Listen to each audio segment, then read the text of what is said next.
So ayan guys, ito na yung ating piniga na. Napiga na siya.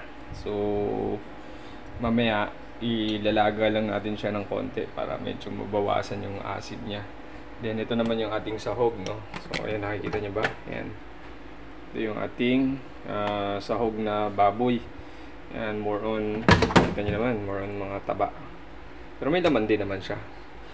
Ayan, tapos ito yung ating kinayat na sibuyas, bawang, luya. Ayan. Ito yung ating lamang. Ayan o, tsaka may sili, green, tsaka pula. Ayan. So yun yung mga ingredients natin para sa ating pagluluto. So mamaya ulit mga karuba. So ayan mga karuba, lagyan natin to kulong tubig para mabawasan lang yung kanyang asin. Ayan. Yun. Tingnan natin siya dyan. Kulin natin siya ng konti mga karuba. Kulin lang natin ng konti lang mga karuba.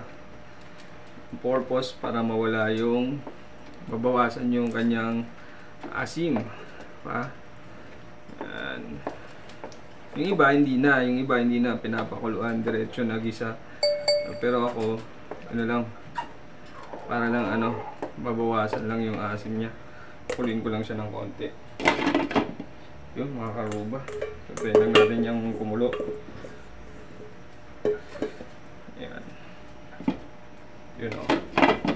So balikan natin yan ulit mamaya mga karuba. So ayan mga karuba. Yan.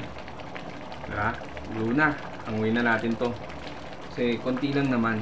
Hindi naman siya yung lulutuin natin siya na luto na dyan. So kumbaga pakuloan lang natin siya ng konti. So yan, so since okay na yan, patay na natin. So balikan ko kayo ulit. I-drain ko lang to. With the same pot, mga karuba, pakuluan naman natin yung ating baboy na sahog yan. Kulin lang natin siya konti. Hanggang madry yung tubig, tsaka tayo magigisa na. Yun. Tingnan natin mamaya.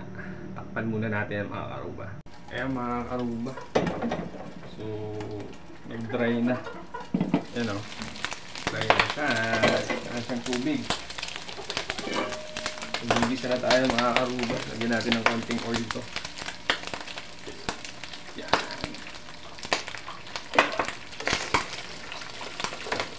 Magigit na. Magigit na lang po. Ano naman? Natin to ng konti, golden brown lang natin to ng konti. Brown lang natin siya. Lagyan na natin yung ibang ingredients.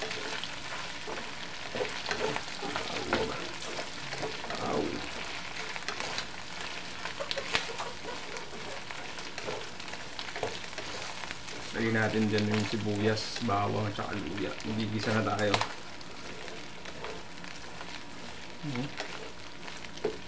Okay, bubarong ko lang ito mga karuba. Ayan, so okay na yan. Lagyan na natin itong ating kasi gusto ng manakit. Lagyan na natin yung sibuyas, bawang, at saka luya. So usually, yung iba, inuuna yung sibuyas, inuuna yung bawang. I don't know, pero ako, sabay-sabay na yan. Diba? Sabay-sabay din naman maluluto yan eh. Yan o. Gusto ng manakit ng bawang, ay nung baboy mga karuba. Tumiti lang kita. Gusto ng manakit. Kung masakit yan, pag natalsikan ka. Yan, so, mix lang natin. Mekos lang mga karuba. Mekos. Golden brown din naman na yung ating baboy. So, yan. Antayin lang natin lumabas yung aroma ng ating bawang tsaka sibuyas and luya. Then, lagay natin yung ating red chili para solid yung anghang. Yun. Bango-bango na mga karuba. Yan o. Ito yung gustong-gusto kong part ng pagluluto, ang pagigisa. Bango mga karuba. Yan. Lagay natin yung ating siling pula para solid na yung anghang nito. Yun o. Solid yan. Okay. Isa ulit natin. Next natin dito mga karuba yung ating bagoong alamang. Ayan. So, balikan natin ulit yan. Yan. So, ito na yung ating bagoong alamang. Wow, ito ang mabango. Solid. Ang amoy mga karuba. Yan. Pugutumin talaga yung mga karuba natin dito sa amoy nito. Yan. Okay. Mix natin mga karuba. Ayan o. Bango ng alamang. Bagong isda yan mga karuba. Fermented shrimp. In English ha. Pa-English pa tayo mga karuba. Ayan. So, yun. Bango mga karuba. Solid yung amoy. O, diba? Mikos-mikos lang natin to mga karuba. So, ating lulutuin na ng konti yung ating shrimp. Saka natin lagay na yung ating santol. Yan. Next natin yung santol na dito. Sagisa lang natin. Tuloy natin konti yung alamang. Yung lumabas talaga yung aroma ng alamang, yung magugutom yung makakaamoy na kapitbahay. Yan mga karuba, ipisok na natin tong ating santol. Yan. Ipisok yung Ilocano. Kung ilagay in Tagalog. Yan. Yan natin. Solid. Kadami no? Yan.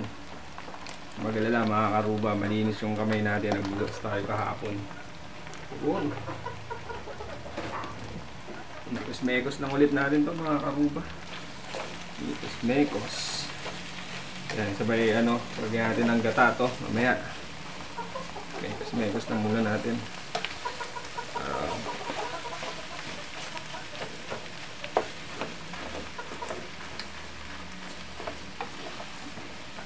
Yung gata ko is mga ready-made na. Hindi wala akong tinatamad akong pumunta ng palengke para bumili ng fresh buko talaga, papapiga. O bumili lang ako ng Coco Mama, baka naman. Anyway, yan. So yan. Okay. So nagmekos-mekos na yung ating mga ingredients. Karne, tsaka yung ating santol. Lagay tayo ng gata mga karuba. Unang gata. Yan lang. Lagay natin yung gata mga karuba. Make sure pala mga karuba na marami kayong gata. Kasi matakaw sa gata to pag luluto tayo ng ganito. Yan. So yan muna. Mamaya dadagdagan ulit natin yan pag sinipsip niya na yan. So marami tayong nakapondo na gata para dito mga karuba. Sili, green sili. Sama ko na rin pala yung green sili dito, karuba. Para mekos-mekos na siya dyan. Yung ating green sili. Mekos na rin natin dyan. Alright.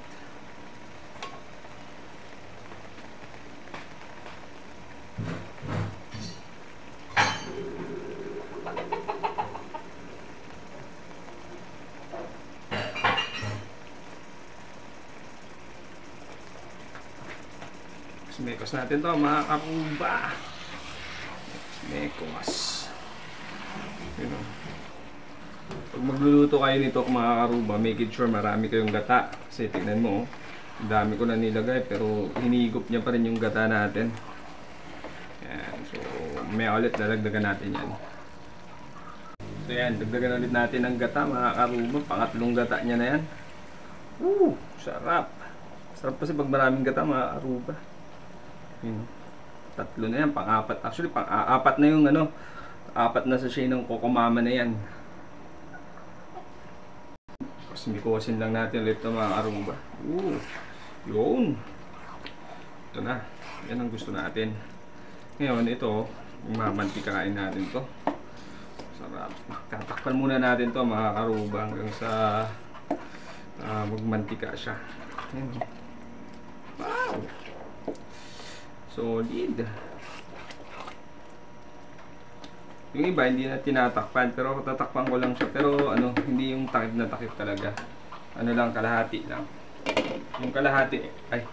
Yung kalahati nakasingaw. Yan. Mamaya ulit mga karuba. Yan mga karuba. Mikos-mikos ulit natin yan.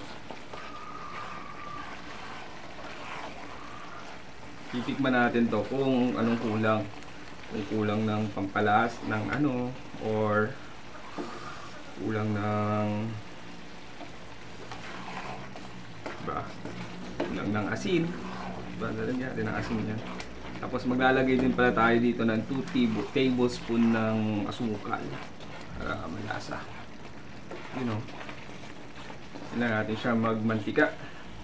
Natin.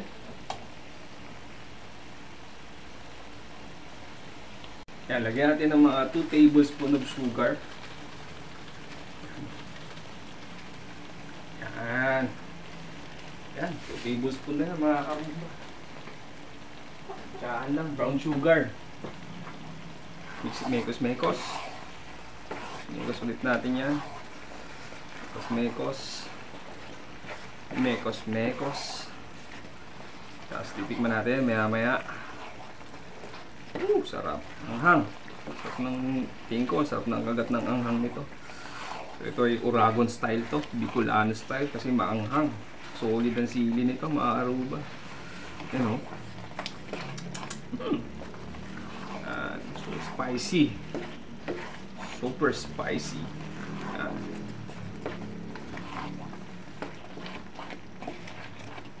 Sinantulan spicy. Spicy sinantulan. Yan. Sarap. Tapos dadagdagan pa natin ng gata yan mamaya. But for the meantime, tikman muna natin. Bango.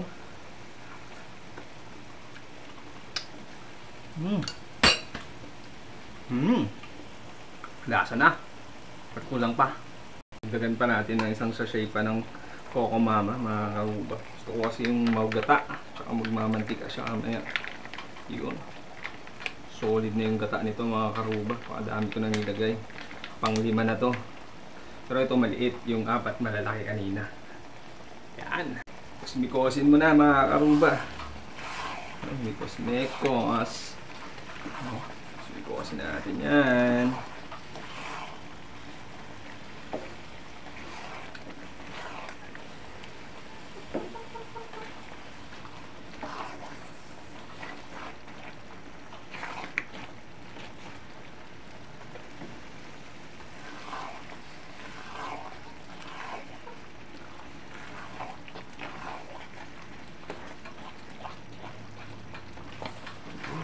Balikan ulit natin mamaya mga karuba. Sinikosin lang natin mga karuba para hindi dumikit sa ilalim. You know, diba? Para equally yung pagkakaluto. Doon pa rin yung medyo asim niya pero in a good way. Tapos nagbabalance yung sarap ng gata tsaka yung ating spicy na nilagay, yung sili, no? Spiciness niya, no? Ayan, of course, yung nag-balance din yung sugar na konti natin nilagay. So, yan. Ayan, ating damihan kasi syempre hindi naman ito minatamis. Ganyan lang yan. Kapit na yan, mga karuba, pag mamantikahin lang natin konti. Yun, mga karuba. Hindi tayo expert pala sa pagluluto nito, mga karuba. Ako ay isang Ilocano. So ito ay syempre nakuha lang din natin sa ating mga nakikita online, no? Then syempre may mga version sila. Ni-enhance ko lang din sa akin para may sarili din akong version, pero almost the same. Kaya ayan. So gaya nung sa akin, nilaga ko, piniga ko ulit. At saka ko ulit siya niluto sa gata. Ito na. So gusto ko nito magmamantika siya. So, antayin lang natin siya. Marami pa siyang ano eh. Sarap bango. Di ko kayo pagluto na, karuba, mababa na yung video natin. Baka tamad din na kayo manood. So, ayan mga karuba, luto na yan. No? So, ayan, nakikita mo, nag-oil na yung ibabaw. Yun.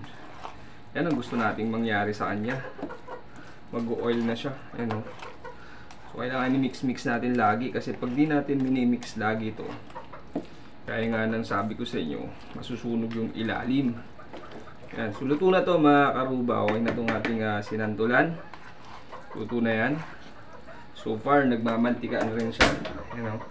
Buksan natin konti apoy. Pero yan na yung gusto nating textures yan. Nagmamantika at medyo mamasa-masa. Ayan. So, yan na. Ready to eat na to. Pwede nating to i-preserve, ilagay lang sa freezer kasi nga may gata, mabilis masira to kung hindi nyo ilalagay sa freezer. Ngayon, pag i-freezer nyo, tapos init-init na lang pag kakain na kayo, no? Lagyan nyo lang sa baonan. Yan. So masarap siyang pang partner sa pritong isda or anything, no? O pulutan, pwede rin mga karuba, no? Kain na tayo. Nandito na lang yung video natin mga karuba. Maraming salamat. Panoorin nyo yung buong video para makita nyo yung proseso ng pagluto natin dito sa ating ginataang sinantulan. Yan. Salamat mga karuba.